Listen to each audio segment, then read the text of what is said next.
Welcome back to my channel. நாம் இன்றைக்கி இந்த வீடியோவில் என்ன பார்க்க போகிறோன்னா, என்னோட நான்வெஜ் ஸ்பெஷல் லன்ச் மெனு தீபாவளிக்கு எப்படி ப்ரிப்பேர் பண்ணேன் அப்படிங்கிறத இந்த வீடியோவில் பார்க்க போகிறோம். வாங்க வீடியோக்குள்ளே போகலாம்.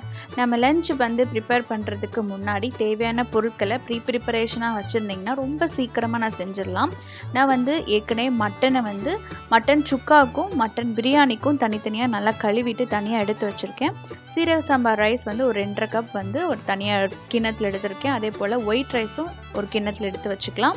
அப்புறம் கொஞ்சோண்டு சின்ன வெங்காயம் முறித்து வச்சுருக்கேன். புதினா க்ளீன் பண்ணியிருக்கேன் பிரியாணிக்காக. பிரியாணி பவுடரும் ஃப்ரெஷ்ஷாக அரைச்சி வச்சுட்டேன். ஸோ அப்புறம் இஞ்சி பூண்டு பேஸ்ட்டும் சுக்காவுக்கும் பிரியாணிக்கும் ரெடி பண்ணிட்டேன். அப்புறம் புளி ரசத்துக்கு ஊற வச்சுருக்கேன். ஸோ இப்போ நம்ம ஃபஸ்ட்டு பிரியாணிக்கான மட்டனை நம்ம வேக வச்சு எடுத்துக்கலாம். மட்டனை குக்கரில் சேர்த்துட்டு மட்டன் மூழ்கிற அளவுக்கு மட்டும் தண்ணி சேர்த்துக்கோங்க. தேவையான அளவு உப்பு சேர்த்துக்கோங்க. கொஞ்சோண்டு மஞ்சள் தூள் சேர்த்துக்கலாம். மஞ்சள் தூள் அதிகமாக சேர்த்திங்கன்னா அந்த மட்டன் பிரியாணி மஞ்சள் கலரில் இருக்கும். அதனால் மஞ்சள் தூள் கொஞ்சம் கம்மியாகவே சேர்த்துக்கலாம். இதை நல்லா ப்ரெஷர் குக் பண்ணி வச்சுக்கலாம். ரசத்துக்கு தக்காளியை ஒரு பக்கம் நான் வேக வச்சுருக்கேன். இன்னொரு சைட் பார்த்திங்கன்னா மட்டன் சுக்காவுக்கான மட்டனை வேக வச்சுருக்கேன். அதுக்கு பார்த்திங்கன்னா மட்டன் கூட நம்ம மட்டன் சுக்கா பொடி அரைச்சி வச்சுருக்கேன். 1 ஸ்பூன் சீரகம், 2 ஸ்பூன் மிளகு, 1 ஸ்பூன் சோம்பு, கொஞ்சோண்டு காஞ்ச வத்தல் இதெல்லாம் சேர்த்துட்டு ட்ரையாக அரைச்சி அந்த பவுடரை சேர்த்துருக்கேன். தேவையான அளவுக்கு உப்பு சேர்த்துக்கோங்க. கொஞ்சோண்டு மஞ்சள் தூள் சேர்த்துக்கோங்க. இதெல்லாம் சேர்த்துட்டு அந்த மட்டனையும் ஒரு 5லேருந்து 6 விசில் விட்டு வேக வச்சு எடுத்துக்கலாம். இப்போ ரசத்துக்கு தக்காளி நல்லா வெந்துருச்சு. அதையும் நான் ஆஃப் பண்ணிடுறேன். இப்போ இதெல்லாம் வெந்துட்டுருக்கிற சமயத்தில் அந்த பிரியாணிக்கான மட்டன் வெந்துருச்சு. அதனால் அதை இறக்கிட்டு நம்ம சிக்கன் உப்பு கறிக்கு ரெடி பண்ணிகிட்ருக்கேன். உப்பு கறிக்கு ஒரு பேன் வச்சு 3 டேபிள் ஸ்பூன் நல்லெண்ணெய் சேர்த்துக்கோங்க.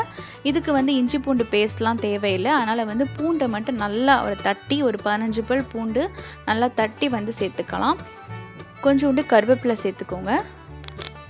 கருவேப்பிலை நல்லா எல்லாம் பொரிஞ்ச பிறகு ஒரு 10லேருந்து 11 மிளகாய் வத்தல் சேர்த்துக்கலாம். உங்கள் காரத்துக்கு ஏற்ப நீங்கள் இந்த வத்தலை கூட்டிக்கலாம், இல்லைன்னா குறைச்சிக்கலாம். நான் ஒரு 1 kg இருக்கும் சிக்கன். ஸோ அந்த அளவுக்கு நான் வத்தல் எடுத்துக்கிட்டேன். 2 பெரிய வெங்காயத்தை நீல வாக்கில் கட் பண்ணி சேர்த்துருக்கேன். இதெல்லாம் நல்லா நல்லா வதங்கட்டும். வதங்கின பிறகு நம்ம சிக்கன் சேர்த்துக்கலாம். ஸோ இதெல்லாம் நல்லா வெங்காயம் வதங்கின பிறகு நான் சிக்கன் சேர்த்துட்டு அதையும் 2 தடவை பரட்டி விட்டுட்டேன். இப்போ இந்த உப்பு கறிக்கு தேவையான அளவு உப்பு சேர்த்துக்கலாம். கொஞ்சோண்டு மஞ்சள் தூள் சேர்த்துக்கலாம். இந்த உப்பு கறியோட ரெசிபி தனியாகவே என்னோடய சேனலில் இருக்குது. உங்களுக்கு வேணும்னா அதை போய் செக் பண்ணி பார்த்துக்கோங்க. இதெல்லாம் சேர்த்துட்டு நல்லா நம்ம மிக்ஸ் பண்ணிக்கலாம். இந்த உப்பு கறிக்கு தண்ணி எதுவும் ஊற்றாமல் நல்லா அந்த ஆயிலே குக் பண்ணாதான் உங்களுக்கு டேஸ்ட் நல்லாயிருக்கும். ஸோ அது ஒரு பக்கம் வெந்துட்டுருக்கட்டும்.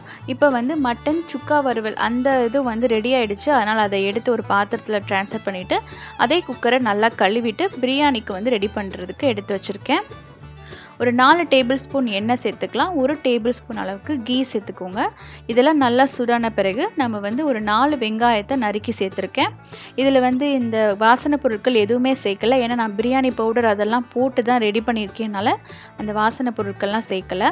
இப்போ இந்த வெங்காயம் வதங்கிட்டுருக்கட்டும். அப்பப்போ அந்த உப்பு கறியை நம்ம கிளறி விட்டுக்கிட்டே இருக்கணும். ஸோ அதெல்லாம் கீழே அடி பிடிச்சிரும். அதனால் அதையும் ஒரு தடவை கிளறி விட்டுக்கிட்டே நம்ம ரெடி பண்ணிக்கலாம். இப்போ வெங்காயம் பார்த்திங்கன்னா நல்லா வெந்துருச்சு. பாதி அளவுக்கு நல்லா வெந்திருக்கு. இது இன்னும் கொஞ்சம் நேரம் வேகட்டும். இப்போ இந்த வெங்காயம் வேகிற சமயத்தில் நமக்கு உப்பு கறி சூப்பராகவே ரெடி ஆகிடுச்சு. ஸோ சூப்பரான உப்பு கறி. கடைசியாக மிளகுத்தூள் தூவி இறக்கி வச்சுக்கோங்க. ரொம்ப டேஸ்ட்டாக இருக்கும். சிம்பிளாக ரொம்பவே சீக்கிரமாக செஞ்சிடலாம். ஸோ இதுக்கான டீட்டெயில் ரெசிபி என்னோடய சேனலில் இருக்குது. நீங்கள் போய் செக் பண்ணி பார்த்துக்கோங்க. இப்போ வெங்காயம் பார்த்திங்கன்னா இன்னும் கொஞ்சம் வேகணும். ஸோ நல்லா பொரிஞ்சிட்ருக்கு. வெங்காயம் நல்லா வேகட்டும். இப்போ வெங்காயம் நல்லா வெந்த பிறகு நான் பச்சை மிளகா ஒரு 4 பச்சை மிளகாவை சேர்த்துக்கிறேன்.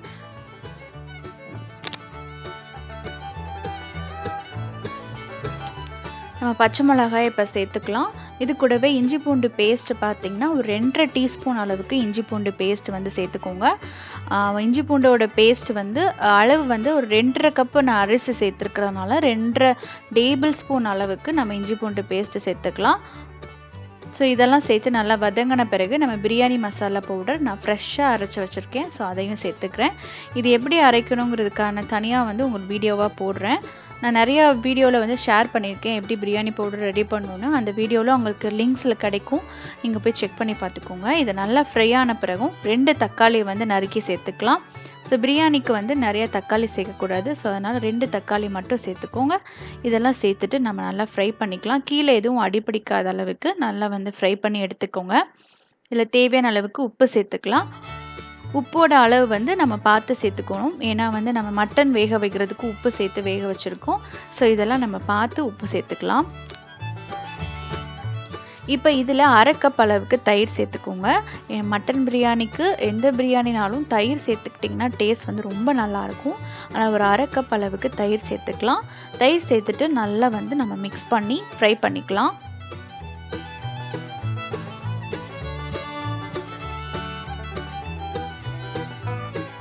இப்போ இதில் நம்ம 1 கைப்பிடி அளவு புதினா, 1 கைப்பிடி அளவு கொத்தமல்லி, இது 2மே சேர்த்துக்கோங்க. சேர்த்துட்டு நல்லா மிக்ஸ் பண்ணிக்கலாம்.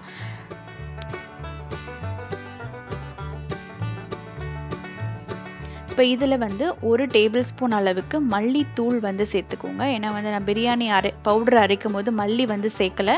ஸோ அதனால் 1 டேபிள் ஸ்பூன் அளவுக்கு மல்லித்தூள். காரத்துக்கு அளவு வரமிளகாய் சேர்த்துக்கலாம். நான் ஏற்கனவே பச்சை மிளகாய் சேர்த்துருக்கிறனால வரமிளகாய் தூள் வந்து ஒரு 1/2 டீஸ்பூன் அளவுக்கு தான் சேர்த்துக்கிறேன். உங்கள் காரத்துக்கு ஏற்ப நீங்கள் கூட்டிக்கலாம், இல்லைன்னா குறைச்சிக்கலாம். இப்போ நம்ம வேக வச்சிருக்கிற மட்டனை வந்து நம்ம இதில் சேர்த்துப்போம். தண்ணியெல்லாம் நல்லா வடிச்சிட்டு தான் மட்டன் சேர்த்துக்கோங்க. மட்டன் சேர்த்துட்டு கொஞ்சம் நேரம் ஒரு 10 நிமிஷம் நம்ம மூடி போட்டு, அதாவது லேசாக மூடி போட்டு குக் பண்ணிக்கலாம். அந்த எண்ணெயெல்லாம் நல்லா பிரிஞ்சிட்டு வரும். அந்த அளவுக்கு நல்லா அந்த மட்டன் அந்த மசாலாவில் நல்லா ஊறி குக் ஆகணும். அந்த குக் ஆன பிறகு நாம் வந்து தண்ணி சேர்த்துக்கோங்க. ஃபஸ்ட்டு வந்து மட்டன் வேக வச்ச அந்த சூப், அந்த தண்ணி வந்து அளந்து எடுத்துக்கலாம். எனக்கு 1 கப் கரெக்டாக இருந்தது. அப்போ மீதம் வந்து ஒரு 4 கப் அளவு தண்ணி சேர்த்துக்கோங்க. 1 கப் சீரக சம்பா ரைஸுக்கு 2 கப் தண்ணி. ஸோ அதனால் நான் 2.5 கப் சேர்த்துருக்கனால 5 கப் வந்து மொத்தமாக தண்ணி தேவைப்படும். ஸோ அந்த அளவுக்கு நம்ம தண்ணி சேர்த்துக்கலாம். தண்ணி சேர்த்துட்டு இந்த உப்பு காரம்லாம் நல்லா கரெக்டாக இருக்கா அப்படின்னு நம்ம செக் பண்ணிக்கலாம். செக் பண்ணி பார்த்துட்டு அந்த தண்ணி வந்து கொதிக்கிறதுக்காக ரெடியாக இருக்குது. இப்போ இன்னொரு பக்கம் பார்த்திங்கன்னா நம்ம மட்டன் சுக்காவுக்கு ரெடி பண்ணிக்கலாம். அதுக்கு ஒரு பேன் வச்சுட்டு நல்லெண்ணெய் வந்து சேர்த்துக்கோங்க. இந்த சுக்கா அந்த எல்லாத்துக்குமே நல்லெண்ணெய் சேர்த்து செஞ்சால் தான் ரொம்பவே நல்லாயிருக்கும். ஸோ நல்லெண்ணெய் சேர்த்துட்டு அதை வந்து கொஞ்சோண்டு பட்டை கிராம்பெல்லாம் சேர்த்துக்கிட்டேன். அப்புறம் வந்து 1 பச்சை மிளகா, சின்ன வெங்காயம், நறுக்கின சின்ன வெங்காயம் அதை சேர்த்துக்கோங்க. இதில் வந்து நீங்கள் பூண்டு கூட நறுக்கி சேர்த்துக்கலாம், ரொம்பவே டேஸ்ட் நல்லாயிருக்கும். இப்போ கருவேப்பிலை சேர்த்துக்கிட்டு இதை நல்லா வந்து நம்ம வதக்கி எடுத்துக்கோங்க.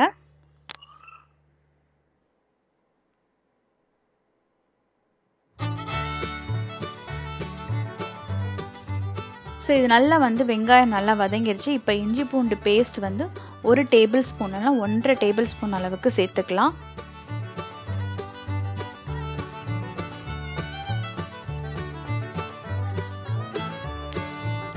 ஸோ அதுவும் சேர்த்துட்டு நல்லா வந்து நம்ம மிக்ஸ் பண்ணிக்கலாம்.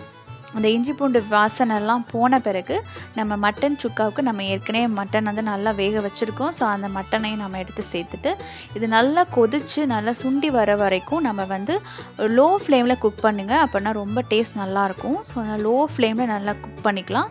இதுக்கு தேவையான அளவுக்கு உப்பு இருக்கா அப்படின்னு செக் பண்ணிக்கோங்க. உப்பும் காரப்பொடி இதுவும் 2 கரெக்டாக இருக்கான்னு செக் பண்ணிவிட்டு அது இல்லைன்னா கொஞ்சோண்டு சேர்த்துட்டு நம்ம இது நல்லா மூடி போட்டு லோ ஃப்ளேமில் குக் பண்ணலாம். இப்போ இந்த பக்கம் அந்த மட்டன் பிரியாணிக்கான தண்ணி வந்து கொதிச்சிருச்சு. இப்போ வந்து கழுவி வச்சுருக்கிற அந்த சீரக சம்பா ரைஸை வந்து நம்ம போட்டுடலாம். ஸோ இந்த பிரியாணிக்கு 1 லெமன் ஜூஸ் வந்து ஃபுல்லாக வந்து பிழிஞ்சு விட்டுக்கோங்க. ஸோ அந்த ஃபுல்லாக அந்த லெமன் ஜூஸ் வந்து பிழிஞ்சு விட்டுக்கலாம். ஸோ இதெல்லாம் சேர்த்துட்டு நல்லா கீழேருந்து நல்லா வந்து மிக்ஸ் பண்ணிக்கணும். ஏன்னா கீழே நீங்கள் மிக்ஸ் பண்ணாமல் விட்டிங்கன்னா கீழே வந்து அடிப்பிடிக்க சான்ஸ் இருக்குது. ஸோ நல்ல நீளமான கரண்டி வச்சு அடியிலேருந்து கிளறி நம்ம மிக்ஸ் பண்ணிக்கலாம். ஸோ இந்த மாதிரி அடியிலேருந்து கிளறி மிக்ஸ் பண்ணிக்கோங்க. இதை மிக்ஸ் பண்ணிவிட்டு கொஞ்ச நேரம் நம்ம விசில் போடாமல் நம்ம மூடி வச்சுக்கலாம். அந்த தண்ணியில் நல்லா வத்துற வரைக்கும் வேக விட்டுட்டு அதுக்கப்புறம் வந்து கீழே வந்து தோசை தவா வச்சு நம்ம தம் போட்டுக்கலாம்.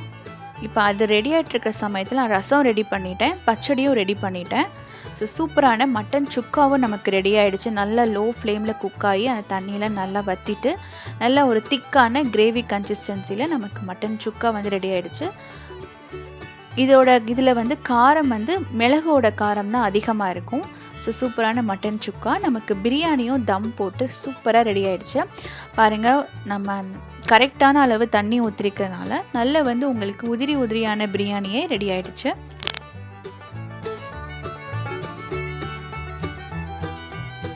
சூப்பரான மட்டன் தம் பிரியாணி, அதுவும் சீரக சாம்பார் ரைஸில் செம்ம டேஸ்ட்டாக இருந்தது. நீங்கள் இதே மாதிரி ஸ்டைலில் நீங்கள் கண்டிப்பாக ட்ரை பண்ணி பாருங்கள். ரொம்ப ஈஸியாகவே இருக்கும். ஒரு சூப்பரான நான்வெஜ் ஸ்பெஷல் லன்ச் வந்து தீபாவளிக்கு ரெடி ஆகிடுச்சு. பிரியாணி, மட்டன் சுக்கா, சிக்கன் உப்பு கறி, அப்புறம் வந்து ஆனியன் பச்சடி. நாங்கள் இதெல்லாம் சாப்பிட்டுட்டு ஈவினிங் வாக்கில் வந்து நம்ம பட்டாசு வெடிக்க ரெடி ஆகிட்டோம். ஏன்னா இங்கே வந்து சிங்கப்பூரில் பட்டாசுன்னு சொன்னால் அவங்களுக்கு இந்த கம்பி மத்தாப்பு அந்த ஸ்டைலில் தான் இருக்கும். ஒரு சில வெடிகள் வந்து இருக்கும், அதாவது இந்த சின்ன இந்த பொட்டு வெடியிலே கொஞ்சம் பெருசாக அந்த மாதிரியான வெடிகள் வந்து இருக்கும். பெரிய பெரிய அந்த பூந்தொட்டி, அந்த சங்கு சக்கரம் அதெல்லாம் வந்து இங்கே அவைலபிள் கிடையாது. அதை விற்கவும் மாட்டாங்க. அதை நம்ம வெடித்தா நமக்கு ஃபைன் போட்டுருவாங்க. நார்மலாக அந்த மாதிரியான பட்டாசு வந்து இங்கே கிடைக்கவே கிடைக்காது. கம்பி மத்தாப்பு மட்டும்தான் கிடைக்கும். ஸோ அதை தான் நம்ம வெடிக்கணும். ஸோ ஏற்கனவே வந்து கொஞ்சம் இந்தியன்ஸ் ஃபேமிலிலாம் வந்து ஃபேமிலியாக வந்து பட்டாசு வந்து வெடிச்சிட்டு இருந்தாங்க. ஸோ நாங்களும் போய் அவங்க கூட ஜாயின் பண்ணிட்டோம். இங்கே இருக்கிற தீபாவளி வந்து கொஞ்சம் போரான தீபாவளி தான். ஏன்னா நம்ம தீபாவளி அந்த கம்பி பூந்தொட்டி, சங்கு சக்கரம், ராக்கெட்டு இதெல்லாம் வந்து வெடிச்சாதான் அது ரொம்பவே சந்தோஷமாக இருக்கும். ஆனால் இங்கே வந்து அந்த மாதிரியான சான்ஸ் எல்லாம் கிடையாது. நம்ம வந்து அந்த கம்பி மத்தாப்பு மட்டும்தான் எவ்வளோ நேரம் அதையே வந்து நம்ம பிடிச்சிட்ருக்க முடியும். ஸோ இங்கே வந்து கொஞ்சம் போரான தீபாவளி தான்.